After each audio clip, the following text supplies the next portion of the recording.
Doctrine and Devotion is sponsored by our friends at Media Gratiae. Media Gratiae is a small nonprofit ministry that makes amazing documentaries and multimedia Bible studies. This week, we want to tell you about their documentary, Matthew Henry, The Life and Times of the Bible Commentator. Stay tuned for more details or head on over to themeansofgrace.org.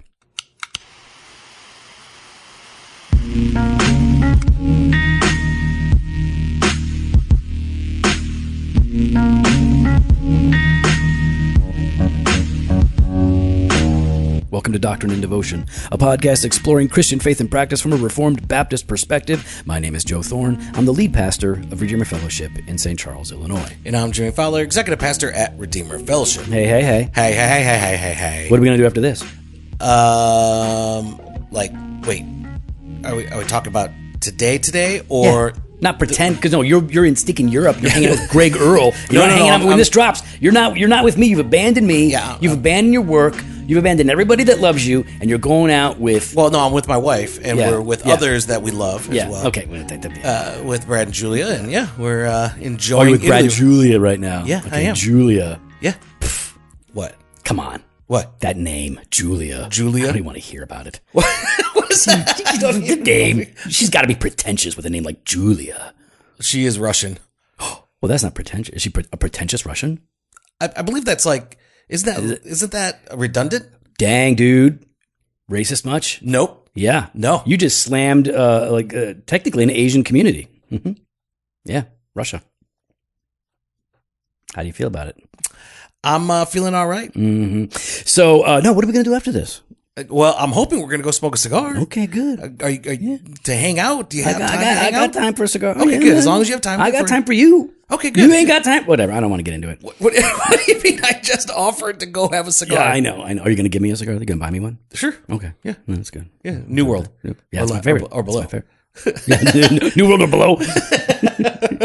So, Joe, what are we going to talk about today? I'm really excited, so I'm going to let you, because I'm so excited. You won't contain yourself. You're about to go. Just go ahead, Joe. Right. You just go ahead. We're going to be talking about vision casting, right? We're going to sit here and talk about what is the good versions, bad versions. We're going to talk about what are the aspects of vision casting, and what are the things, the elements of a successful vision. Take a breath. Okay, here's the thing. It's gonna be so I know you love vision casting because it's super unbiblical. No. It's going to be so good.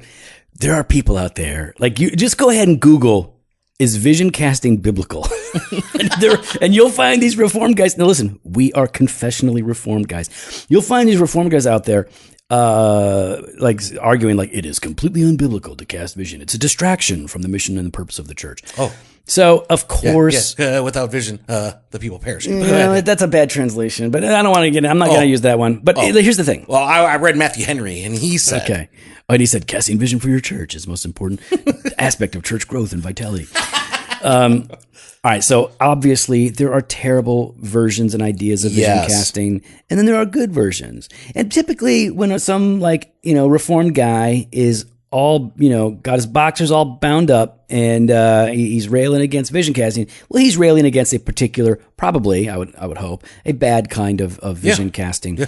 So vision casting... And he should rail against those. Yeah, it's bad things. Now, we're not talking about that, right? So just like anything, if you know that there are different kinds, there are good kinds and bad kinds, don't pretend like the bad kind is the only kind, all right? So we're talking about a kind of vision casting, or the need to cast vision for the people that we do here at Redeemer. And so the way that we define it is to say that casting vision is communicating to the congregation the church's purpose or mission in a way that is biblical, comprehensible, concise, and connected. All right? So when we're talking about this, Jimmy, this idea of communicating the church's purpose or mission, so we've narrowed it down pretty specifically, right? Yeah. What we're primarily trying to do is to communicate the church's purpose or mission. Now, for us, we typically go to one passage of scripture, right? Yeah, Matthew 28, right there. And Jesus came and said to them, all authority in heaven and on earth has been given to me. Go therefore and make disciples of all nations, baptizing them in the name of the Father and of the Son and of the Holy Spirit, teaching them to observe all that I have commanded you. And behold, I am with you always to the end of the age. Okay, so that's it. Now, and we'll talk a little bit about that again when we get to the biblical aspect of it. But so we're saying that every church should be communicating the mission of the church to the people, and that's just called vision casting, right? 'Cause the vision, right, for your church is what you want, what you expect the church to be and what the church does. Now, there are some people that are going to say, well, there's a mission statement and a vision statement, and the mission statement is really what we're talking about here, and it's a very concise statement. And then the vision statement is a longer form unpacking how you got there, of how you get there. So and that's fine, right? And that's even how we would talk about it. You got a short mission statement. Your mission statement, to make disciples as disciples, which is for us how we would define the mission, and then the vision. The vision is, through table, pulpit, square. Right. And we unpack that. See, are you proud that I know? No, because you're the executive pastor. You better know you're fired. What are you talking about? Yeah, good point. Yeah. I really, okay. I feel foolish even yeah. saying, like, looking for that attaboy Yeah. in that moment. Yeah, I'm foolish. You don't get, you're supposed to take care of your kids. Yeah. Yeah, Like Chris Rock said. You don't have to keep going. You got me. All right. So anyways, the joke landed. So for us, like Jimmy said, our statement. So first of all, vision casting encompasses both the mission statement and the vision of the church. If you want to kind of parse those words out or those concepts out. So when we're talking about this here, we're just basically saying we got to communicate to your people. When we're casting vision, the mission that we say of the church is to make disciples as disciples. Reflects Matthew 28. It shows that everybody's involved in the process in the local church to make disciples. We're all about that. Now, but you can articulate that in a bunch of different ways. Some people just use Matthew 28. This is our mission. And it's great. Nothing wrong with that. That's fine. Other people will tweak it in different ways. And even there may be times when you want to maybe there are secondary issues in the church or secondary purposes that you might need. Secondary needs, maybe? Yeah. Like, so if the primary goal of the church is to make disciples, then there might be things arising in the life of the church. Maybe there is a particular problem that you need to address. Yeah. Maybe even a sin issue, and you're calling people to be corrected, or even that's just the practical things of the church is growing and there's a congregational need for a building, and so we need to raise funds so that we can accommodate growth. So you're communicating vision for that now, which makes sense, because if your mission is to make disciples, then you need the building to help to hold the disciples in, right? Now, of course, there are different ways of doing church, and like there's house churches and all of that. But what we're saying is as these other needs arise, you should have the ability to show how the current needs or the specific needs, even if it's a building campaign, how that is connected to the main purpose and mission of the church. Like Jimmy said, some people want to have special visions that are changing all the time for the various church, but we think it's best to have the main purpose of the church concrete, communicated, boom, out there.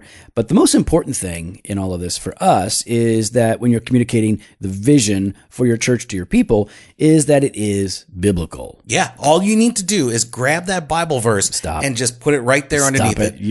As long as you do that, you're covered, guys. That's how you make it biblical. That's it. You just take whatever passage that seemingly agrees with you and throw it in there. That's how Christian trinket shops make Christian toys. They take a little toy dinosaur and they say Jesus is Rexcellent on it, and that's I've seen it literally. No, you have. Oh, I have. Have you really? Mm-hmm. I've seen little cars that say "Go with God." Oh, Jesus, take the wheel. Yeah. Oh my goodness. So obviously it doesn't mean that. What we mean when we say that communicating vision to the congregation must be biblical is that it must be biblically and theologically grounded. Yeah. It has to be stemming from the meaning in specific texts or a text. It must be theologically grounded, meaning that it is connected to our holistic understanding of everything that Scripture says. In other words, you don't just get to make up the purpose of your church. You're just like, I'm just going to say this. The purpose of the church, the mission of the church that you're supposed to be constantly communicating to the congregation should be derived from key texts. We would say Matthew 28. Yep. And then communicated in a way that people can, and we'll talk about this, comprehend and then share with others. So if we're saying this, like the communication of vision must be biblical, and we're talking about communicating the purpose of the church. Let's go back to this, Jimmy. We say the purpose of the church is to make disciples. Yeah. People can say this in different ways. We looked around here at some churches that do want to make disciples, and that really is the purpose of their church, and they've articulated it differently than we have. What are some examples? Like New Covenant Bible Church, just down the road here. Friends of ours.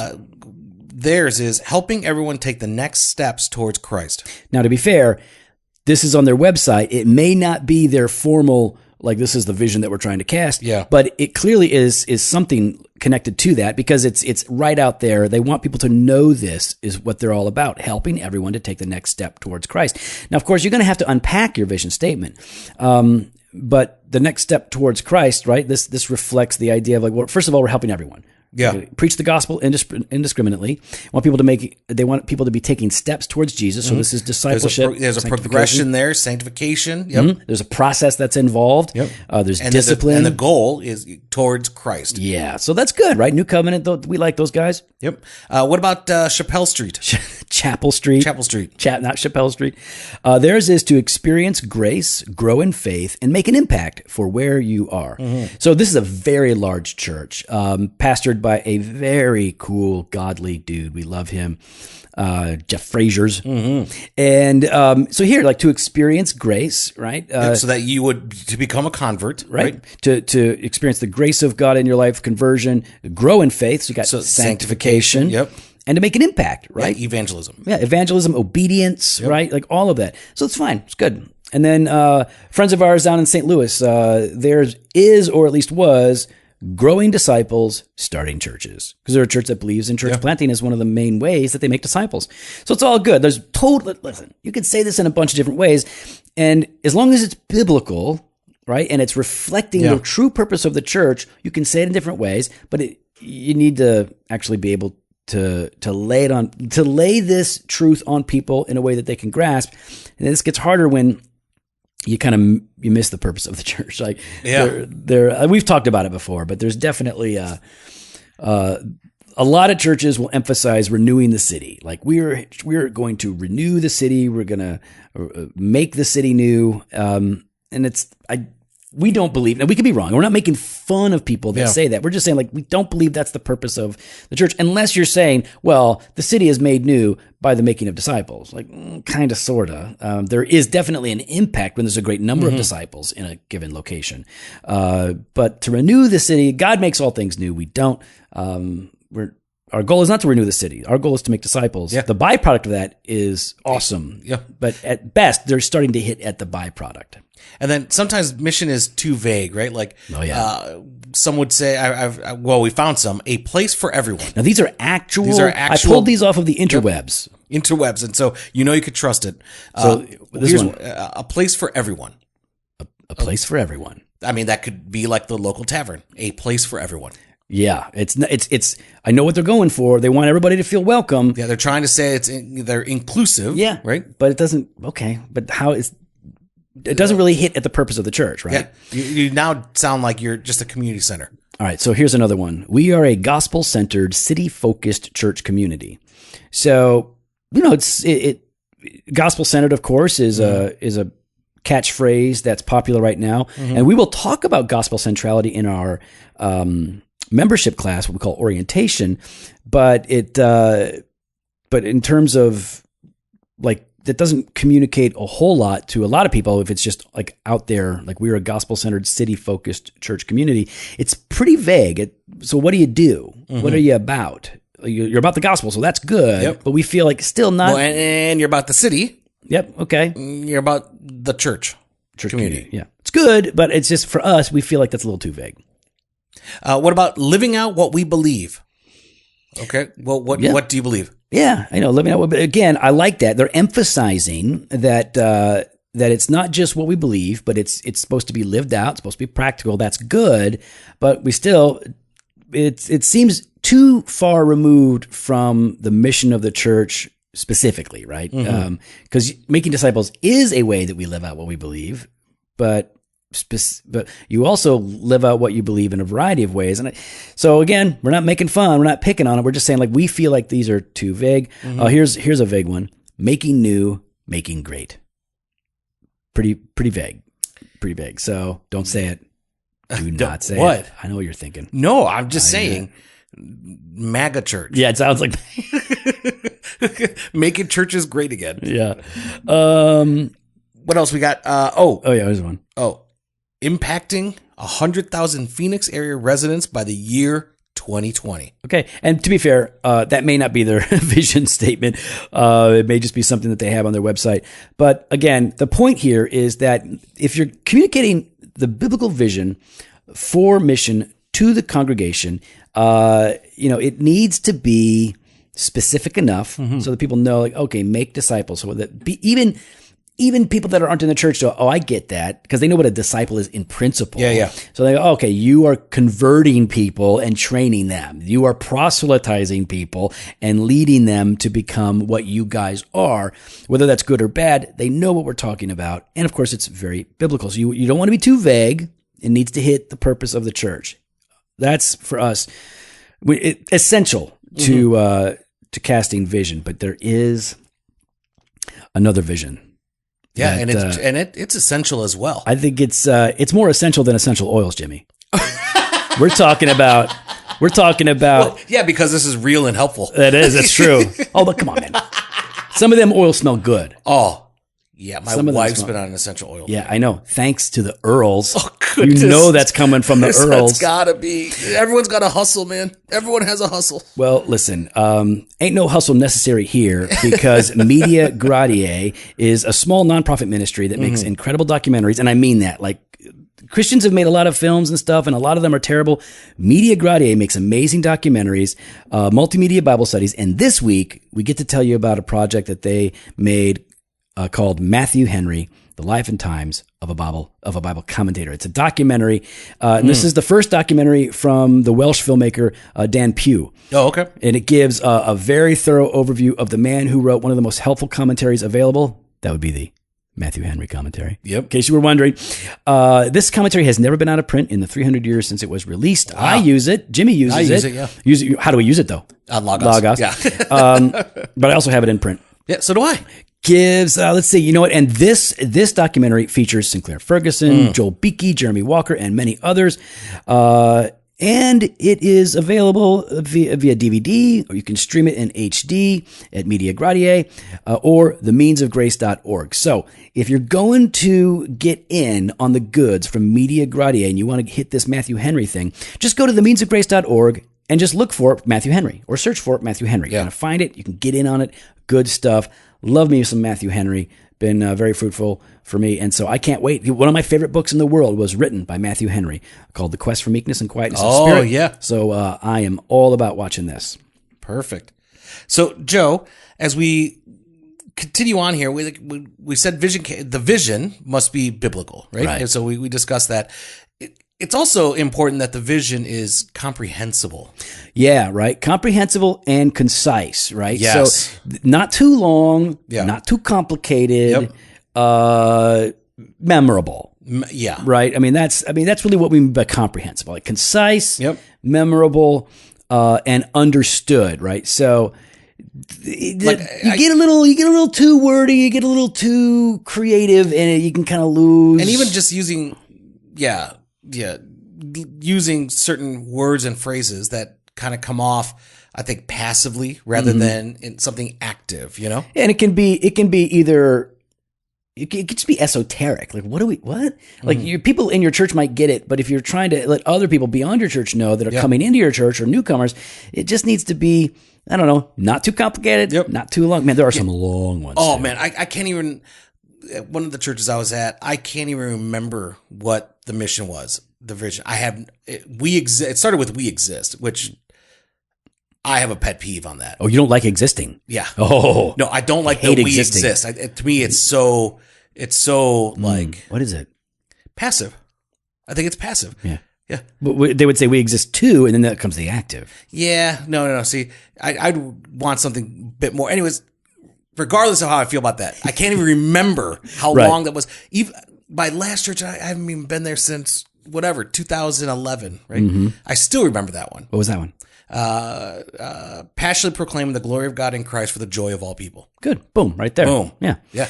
So again, like, so one of the things you're hitting at is like, you know, when you're communicating the vision of the church, what we're going to be, what we're all about, memorable, concise, not complicated. Yeah, because if you start like, okay, here's one. I pulled this one off. To make and deploy mature and equipped followers of Christ for the sake of family, community, and global transformation. Now, I don't have a problem with what they're saying there. Yeah. Like, okay, so you want to make followers of Christ and deploy them, but they want them to be mature for the sake of family, community, and global transformation. All right, we get that, but that's a little complicated. Yeah. And it's not something that people are going to be able to repeat. So, and again, I'm not saying that I have a problem with the content of what they're saying, but as something that we would want to put out there for the church, something that, you know, a little bit simpler, something a little bit easier to read. Yeah. Or how about this one? To be a biblically functional community of believers so Christ's redemptive purposes can be accomplished in the world. Yeah, again, it's like redemptive purposes. Are they going to understand what that means? Yeah. And now they don't have to understand everything that it means. These have to be explained, but it does seem like it's not very clear about, you know, it's not very comprehensible to be a biblically functional community. Well, I don't even know what that means. Like you might want to be a bit more specific, or simply say a biblical functional community. Like you could say a biblically grounded, or you know what I mean? There's ways to put this stuff that I think might communicate more like, hey, we're about the Bible. The Bible's going to rule over all that we do. And what about that last one there? I'll let you take that one. And listen, like, you know, we're not making fun of these, No. right? We're just saying like they're not very comprehensible to us. Yes. And that maybe they're great for their particular location, but this one's a little long. As a community, we're devoted to building an engaged, passionate, spiritually healthy community of people that makes up this particular church. We're also devoted to engaging and impacting one another and others, believing that Jesus himself set an example of service and that we've been given the responsibility to follow it. Too much. It's not concise. There's This is when you want to start getting into the, what are you doing over there, by the way? Sending something to my wife. You got your credit cards out. Don't worry about what I'm doing. You're taking phone calls. You're sending texts, taking pictures of your cards. Don't worry about it. This is our time. I know. I'm here with you. No, you're not. No, you're with your wife, and you're going to be with her in Italy for like a month. Get off the phone, man. All right. So comprehensible, meaning don't make your vision statement too long. Don't make it too complicated. Don't use a bunch of words that you have to explain to people because they don't know what they mean. Like we are an incarnational, crucifixional, cohort of an embodiment of God's grace. Like it's just simple. And the ways, some of the ones that we've seen, even locally, we think are good. Yeah. What can people understand, like generally what you're getting at? Yeah, this is good. Now explain it to me more. It's great. Yeah. And so it's great to have a mission and vision that's biblical, that's comprehensible, that's concise, that's memorable.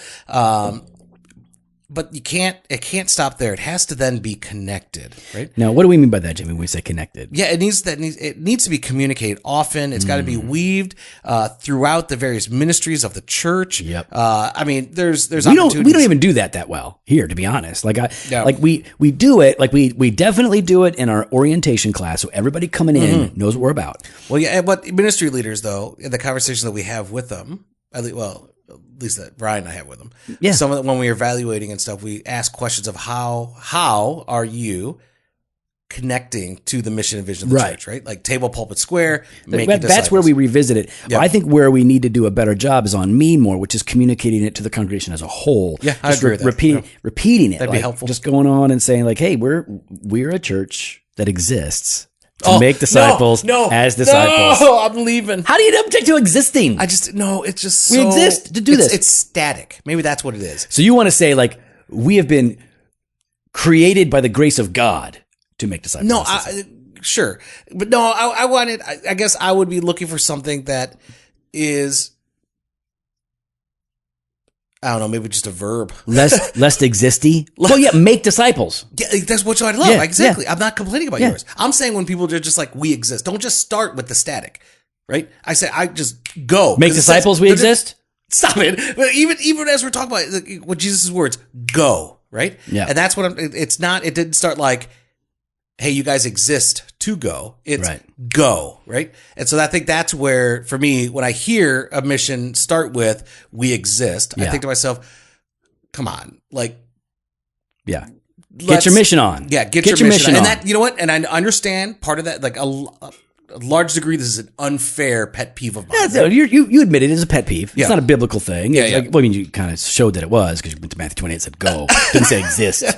But you can look at other passages, right? Like you were created in Christ Jesus for good works, right? So there you are. You exist by my grace to do these things. So you could justify it the other way.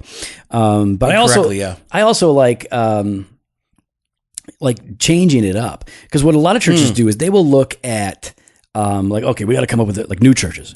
Or an old church that's just trying to like kind of refresh and say like, listen, we have not been articulating the mission of the church for the people in a way that they can comprehend, and something that's sticky, right? It'll stay with them. So how are we going to do it? And then what they'll do is they'll Google, which is what I did for this right here, and they'll like mission statements, vision, casting vision, and they'll find the lists, and there's all these lists, and then they'll wind up just copying what somebody else did. That's not necessarily wrong. We don't certainly have anything original, right? It's just to make disciples as disciples. Now, I haven't seen that vision statement before, but it is the same thing that any biblical church wants to do. Yes, they're all just rephrasing it in different ways. So it's totally fine. But but if you're just going to copy and paste without much thought, I would advise against that. But also try to just, even if you are going to say they say it perfectly, okay, so can you say it better for your people? Even if it's just a little bit. Like, is there a way to make it your own?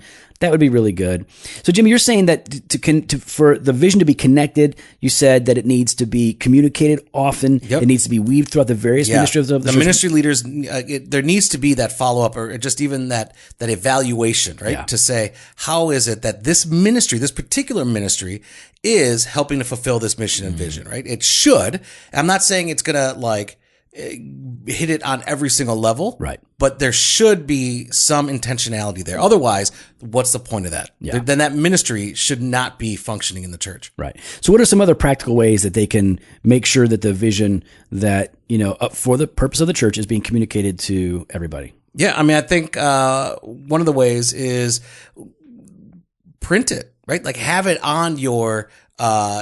It's called a website, t-shirt, bulletin, program. Bulletin is what I'm thinking, right? Like have it on your bulletin there, and so that people can start to see that. Yeah, sure. And it starts to understand, okay, this is our mission, right? To make disciples as disciples. Listen, first of all, it's good to see it, right? It's a constant reminder. Yeah. Like there are churches that have various traditions, right? And so there are some churches that'll have something written over the exit door as people are going out, so they see that thing, right? So maybe it might be your mission. Hey, leave your tithe here. Whatever it says. I don't know. I'm just saying. There are different things it could say. And then like football movies, everyone walks, as they're walking out, they tap on it. Yeah. So but these are, listen, so people that are like, well, this isn't biblical. Like, look. We're simply talking about how do you effectively communicate to the church again and again so that they don't forget, because people do forget. That's why God actually writes down things for us, because we forget. How do you do that? And so one of the ways is that you're communicating this particular articulation of the mission of the church to your people on the regular in print. I would say preach it. Make sure that you're weaving that into your sermons. What else can they do? I mean, we could ask people to memorize it. If it isn't a paragraph. And I think people are then starting to really understand and just really thinking through and processing, okay, what is it that we're doing together? Right. And so we talk about the mission being to make disciples as disciples. That's what we do. That's our calling. That's our purpose. But then the vision of the church, like the way that we unpack the whole thing, what it all looks like, we talk about the paradigm table, pulpit, square, people know Joe developed it for the church, but all it really is it's nothing new. It's all the old stuff that everybody's always said about healthy churches. I've just packaged it in a certain way. So it's nothing that I came up with. It is just a particular way of talking about you sharing what the those church royalties always with does. The other people that you took it from? No, this is because there are no royalties.